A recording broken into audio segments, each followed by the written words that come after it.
Lo que vamos a hablar hoy es de coronavirus, etiopatogenia y fisiopatogenia. Los virus son microorganismos intracelulares obligados. ¿Qué significa esto? Que necesitan un huésped para replicarse, que usan componentes del ácido nucleico, especialmente acá ARN, y la maquinaria sintética de proteínas del hospedador para replicarse. El objetivo fundamental de los virus es replicarse, es decir, no necesariamente quieren dañar a la célula, sino es replicarse, se replican en multitud.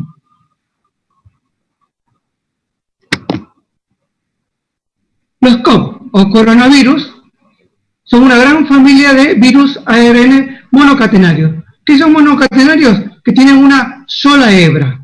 Envueltos, que se refiere que tienen una membrana lipoproteica, que es la que le da la protección a este ARN, que será el genoma. Del sentido positivo, que también hay negativo, pero este es el sentido positivo, que infectan una amplia gama de vertebrados. Son extensos en los murciélagos. ¿Por qué los murciélagos? Porque tienen una similitud con este COV, ARN, y tienen un 87 al 90% de similitud. Pero se puede encontrar en muchas otras aves, mamíferos, incluidos los humanos. Los COV pueden causar una gran variedad de enfermedades, como enteritis en cerdos, vacas y enfermedades de vías respiratorias altas. Esto lo conocen mucho los veterinarios, ¿no?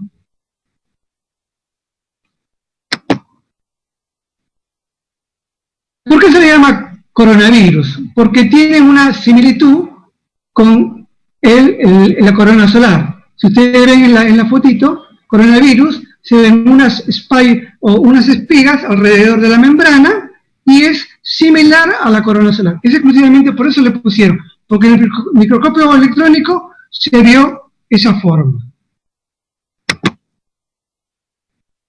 Los coronavirus los podemos clasificar en 4 grupos: alfa, beta, gamma y delta. Lo que vamos a hablar acá es del grupo beta. Producen infecciones en aves, mamíferos y humanos. El famoso catarro de vías aéreas superiores o resfriado común. Tienen una evolución. A partir de 1960 se ve el primero que produce el cuadro viral, pero siempre un cuadro viral leve. Después del 2003 aparece el SARS-CoV-2, que es, el COV-1 es el que aparece en China. Después aparece nuevamente el 2004 otro COV con cuadros leves. El 2005 nuevamente, y aparece en el Medio Oriente el 2012 otro COV muy agresivo. Y actualmente, el 2019, el SARS-CoV-2 el que aparece. Si ustedes ven esta evolución, cada 8 o 10 años estos coronavirus se van expandiendo, se van replicando. Eso es lo que estamos viendo en esta evolución de este coronavirus. Los coronavirus, taxonómicamente le llaman SARS-CoV-2, porque la Asociación Mundial de Taxonomía le puso SARS-CoV-2. ¿Y por qué se llaman COVID-19? Es la propia enfermedad. Entonces, lo que vamos a ver acá es la estructura o el genoma del coronavirus. Es una ARN, una sola cadena, o una hebra. Miden de 50 a 200 nanómetros, son un poquito más grandes que los virus comunes, y tienen en su genoma 30.000 bases. Tienen 4 proteínas estructurales que son importantes, donde se hacen toda la parte de la ARN, los laboratorios, el test serológico y el famoso el test genómico. Las 4 proteínas son la N-nucleocápsida, la membrana, la envoltura y la espiga. ¿Qué es importante de la espiga? La espiga es el que ingresa a la célula y es el que realmente es el que está en el tratamiento para las vacunas.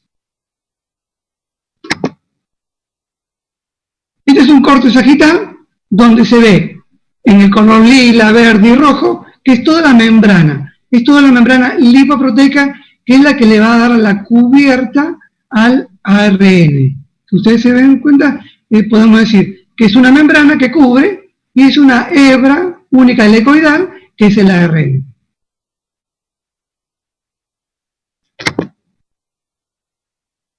Vamos a hablar de la inmunidad, que es lo que nos compete, porque es lo más importante ahora, por eso el 80% de los pacientes son asintomáticos.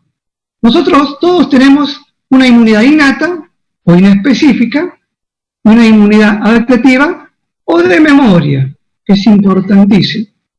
Los principales mecanismos de la inmunidad innata contra los virus es la inhibición por los interferones tipo 1, que son los primeros que actúan también, junto a otras células, ¿no? Y la muerte de las células infectadas por los linfocitos NK o natural killer, que estos se pueden dosar.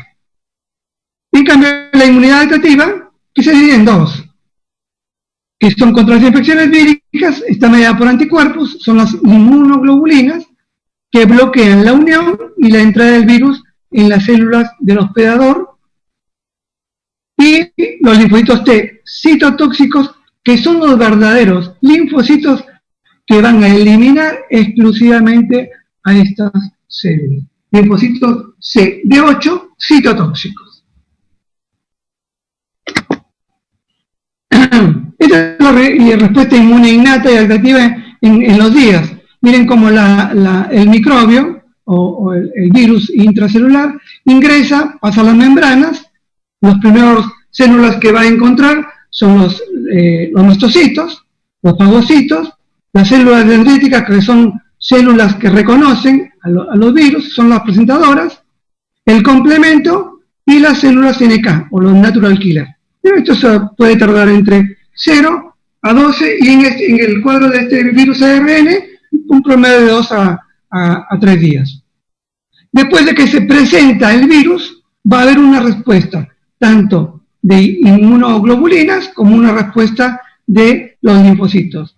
La inmunoglobulina, como ven, son anticuerpos, y los linfocitos T, que son los verdaderos que van a matar a los virus. Esta es la respuesta hacia este virus. La primera inmunoglobulina que aparece y está en las secreciones en piel y mucosas producen la neutralización. Después los interferones, que son los que bloquean la replicación del virus. Los fagocitos, los macrófagos, que producen oxonización, y ahí aparecen los linfocitos TH2, por intermedio de las inmunoglobulinas, y las TH1, que son linfocitos, liberan interleuquina 2 e interferón. Después toda esta cascada produce una inflamación que produce una propiedad citotóxica producida por los linfocitos T citotóxicos, o CD8, y los NK, y todo este cuadro que se libera va a producir un proceso inflamatorio crónico, que es el que va a producir el cuadro inflamatorio del pulmón, que es el daño que va a producir como enfermedad. Esta es una curva donde se ve cada vez que ingresa el virus, los interferones aumentan igual que el virus, y después empiezan a decrecer a los 4 o 5 días. Y a partir de 4 o 5 días empieza a aparecer los anticuerpos, la inmunoglobulina M especialmente, y después la inmunoglobulina G, que es la que nos va a generar la inmunidad. Como se ve, es una rápida interferón y la específica por los anticuerpos. Lo que se encontró es que en estos procesos inflamatorios, en los pacientes graves, se encontró una interleuquina aumentada, que es la interleuquina 6. Esto es lo que produjo la famosa cascada de interleuquinas o tormenta de nuclear. Y es muy importante como uno de los tratamientos como coadyuvante, como complemento para esta enfermedad. Bueno, contagio con virus, ya lo sabemos casi todos, por estornudo, por tos, la gota de secreción, hay que tener una distancia de 1,5 metros aproximadamente, el contacto con gotas, y que ingresan por las vías de la piel y mucosas, mucosas. ¿Cómo ingresa el virus COV a las células? Se unen las proteínas en la cápside a través de las glucoproteínas que se encuentran en la envoltura del virus. Como ven en la foto, el virus se fusiona a un receptor AC2 en una célula y comienza la infección. Como ven en la parte de abajo, receptor del AC2 que es el que va a acoplarse al virus. El virus ingresa al citoplasma, es un virus que ingresa en el citoplasma y libera un fragmento del material genético llamado ARN del virus, ¿no? Los ribosomas siguen las instrucciones del ARN para fabricar proteínas virales. Empiezan a replicarse las proteínas virales en el citosol. Como ven ahí, se crean miles de copias iguales al ARN viral en el citosol y estos son los que van a empezar a formarse de organelas para poder liberarse. Como ven, como las proteínas virales y el ARN se ensamblan para crear nuevos virus. Ese ensamblaje es de las propias organelas de la célula que está infectando.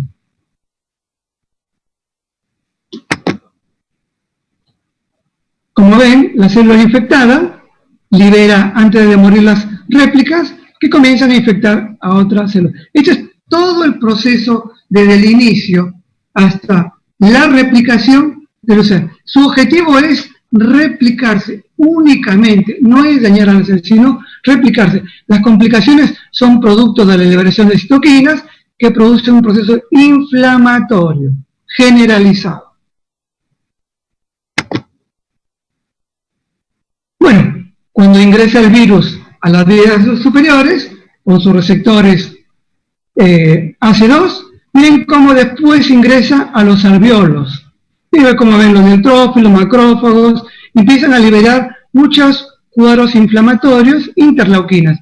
Y se va a ver en los alveolos una acumulación de un líquido transparente, viscoso, que es el que no permite el intercambio gaseoso.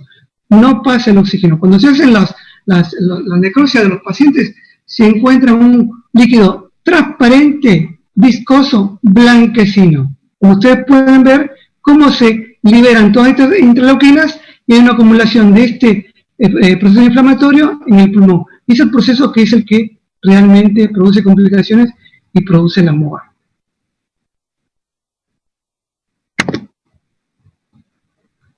Esto para ver la famosa tormenta de interleuquinas. Como ven ustedes arriba, citoquina es el mensajero, el mensaje es el efecto, es la comunicación intercelular. Como ustedes pueden ver, todas las células del cuerpo humano, macrófagos, neutrófilos, linfocitos, todas las células que se les pueda ocurrir, empiezan a liberar interleuquinas. Es decir, hay un proceso inflamatorio agudo que empiezan a acumular una secreción que es la que se va a encontrar en la parte de los alveolos del pulmón. Eso se llama tormenta de citoquinas. Y se puede dosar. Uno puede dosar la interleuquina 6, se dosa. Pero también hay otros dosajes de otras sustancias que también ayudan a corroborar el proceso inflamatorio. Por ejemplo, la ferritina y la DDH. Pero lo que se va a ver acá es un proceso inflamatorio de interleuquinas, exclusivamente.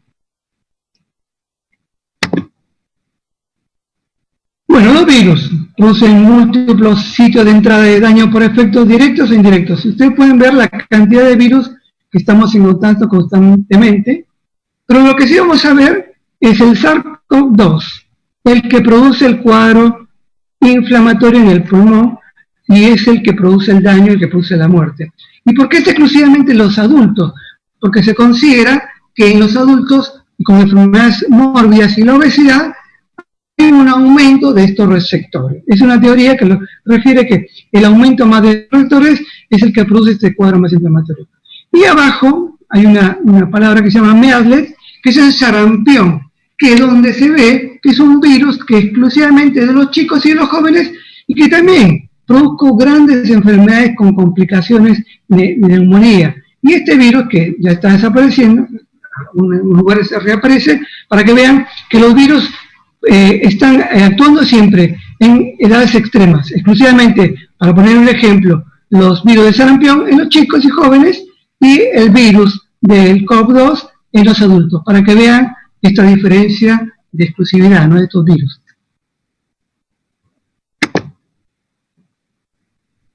vida los virus? Bueno, hay unos que dicen que sí, hay unos que dicen que no.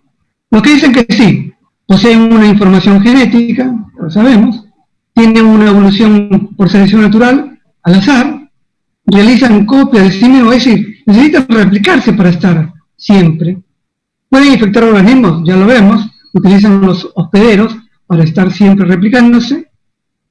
Tienen periodo de larga latencia, hay virus que están en mucho tiempo, es decir, el HPV, el virus del HIV, son que están virus en latencia. Y los que dicen que no, porque carecen de estructura celular, no tienen metabolismo propio, no tienen actividad fuera de la célula, se mueren. Si no tienen un hospedero para replicarse, la célula se muere. Este virus, si estos 14 días del tiempo de vida no tiene un hospedero, se va a morir.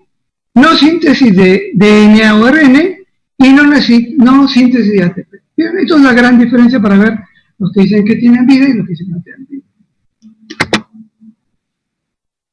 Esto para ver la frontera entre la vida y la muerte. Miren cómo esta estructura microscópica, con una membrana lipoproteica y con una ARN dentro, ha producido muertes, una pandemia, muertes en miles y mundial. Y lo que se está ahora en boga es que esto también ha traído un problema en la economía. En el principio uno dudaba que era un problema de salud. Ahora los presidentes están en boga si el problema de salud era primero, ahora la economía si está en boga, si la gente tiene que empezar a trabajar y a salir a trabajar para poder comer, porque esta enfermedad trae pobreza aparte, ¿no? Y la gente tiene que trabajar. Es un dilema, entonces, ¿cuándo empezamos a trabajar y a salir para empezar a hacer nuestras actividades normales, aparentemente normales? El sistema inmune, las vacunas. El sistema inmune tiene una memoria inmunológica. Esto es importante, porque de esto depende la vacuna. Y para generarlas, las vacunas son fundamentales en la única manera que el sistema inmune recuerde como frente a estos gérmenes. ¿Por qué es importante? Le puse el ejemplo del sarampión. El sarampión es una enfermedad que producía muchas muertes exclusivamente en chicos. Y esta enfermedad ha desaparecido casi exclusivamente. Hay brotes, pero bueno, hay que empezar nuevamente con la vacunación para que esto no se pueda propagar. Pero el único sistema que puede prevenir y tratar y curar son las vacunas. Lo que estamos viendo es una cantidad de tratamientos inespecíficos que es muy bueno, que es excelente, pero el único tratamiento que va a disminuir, que va a desaparecer, esta o no, es las vacunas. Es lo que nos va a hacer recordar de este virus que está ahora en el momento. Miren cómo durante toda nuestra vida hemos tenido tantas enfermedades, tantas pandemias, viruela, influenza, tifoidea, cólera, fiebre hemorrágica en Argentina y sarampión. Es bien importante el sarampión. ¿Por qué? Porque es una enfermedad que está así desaparecida, exclusivamente con vacunas. Entonces, cada tiempo siempre hay que estar dando vacunas para recordarle al sistema inmune que cada vez que venga o aparezca un virus, se atenúe. Por ejemplo, ahora estamos en época de frío, y lo que hay que empezar a vacunar con el famoso H1N1. Entonces, porque la gripe va a aparecer y lo que produce son complicacionnes. Lo que mata a estos virus son las complicaciones. Y la famosa vacuna del neumococcus. Que tenemos que ahora tener en cuenta para que pase esto, para empezar a vacunarnos. La de sarampión, una vacuna viral, y el neumococo es una vacuna bacteriana. Bueno, conclusiones.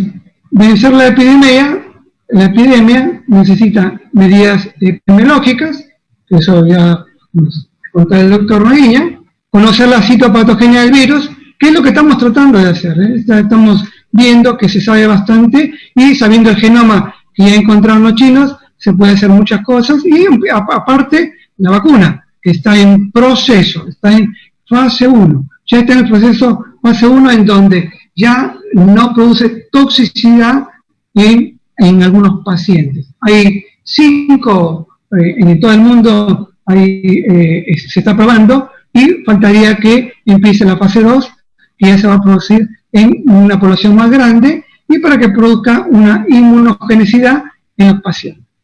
Entender la respuesta inmunológica, también este virus está produciendo muchos cambios.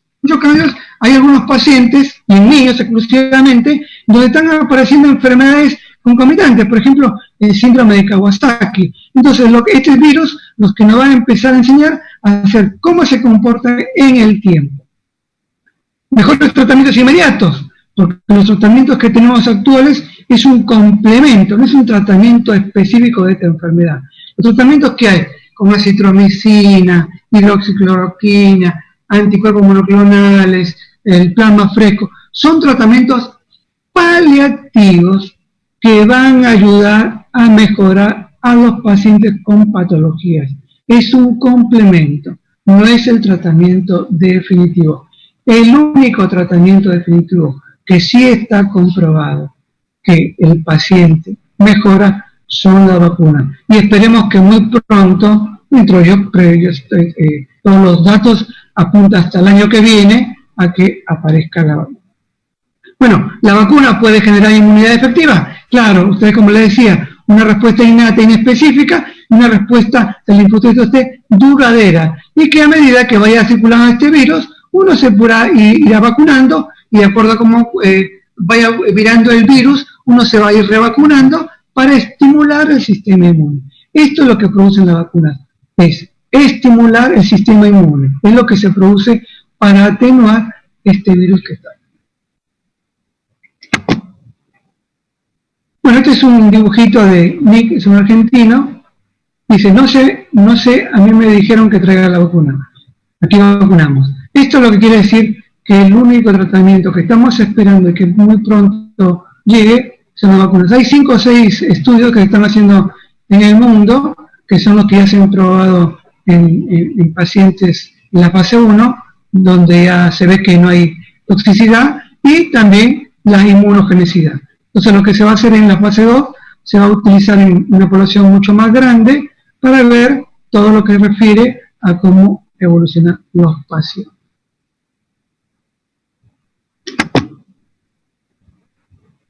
Bueno, agradezco mucho al Colegio Médico de Chiclayo por la invitación. Bueno, lo que sí tenemos que tener en cuenta que hay que tener una prevención. Lo más importante ahora actualmente es la prevención.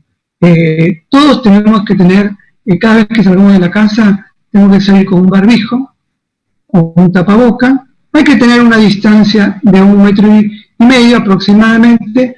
Hay que evitar las aglomeraciones. Las aglomeraciones es el peor lugar donde el virus se va a replicar más. Y cada vez que uno llegue a la casa después de salir, hay que tener los recaudos, hay que lavarse las manos, tratar de estar cuidado con la ropa que uno estuvo en contacto con un familiar, alguno que estuvo, y cada vez que esté, siempre cuidar, el lavado de manos es importante, y siempre tratar en la misma casa, hay que estar siempre en una distancia de 1 metro y medio para prevenir. Es el único tratamiento actual que existe, la prevención, que es lo que nos va a evitar. Yo trabajo en el hospital La Mercedes, tuve toda la prevención, barbijo, los guantes, pero miren cómo uno, con toda esta prevención, se ha infectado. Sí, por suerte no tengo síntomas, nunca tuve síntomas, y el hospital, con un buen atino, le hizo a todos el personal enfermero, le hizo, y bueno, y han salido un 20 a 30% de positivos, y esos pacientes están, como se llama, en cuarentena. Hay poco personal actualmente en el hospital. Entiendan eso, porque el lugar donde me contacto es en el hospital, pero bueno, ahora que pase este periodo de 14 días, me reingresaré al hospital a trabajar nuevamente, según una prueba de PCR, pero es lo que tenemos que decir. El único tratamiento preventivo es eso, es el lavado de manos, el barbijo, eso. Y cada vez que tengan síntomas, ir al médico y le dará el tratamiento específico para cada sintomatología. no automedicarse. La automedicación no es bueno para los pacientes. Siempre hay que llamar o recurrir a un hospital, a un médico, para que evalúe los síntomas y se pueda tratar el paciente. Bueno, estoy a disposición si hay alguna pregunta para toda la población para que pueda ayudarlos, ¿no?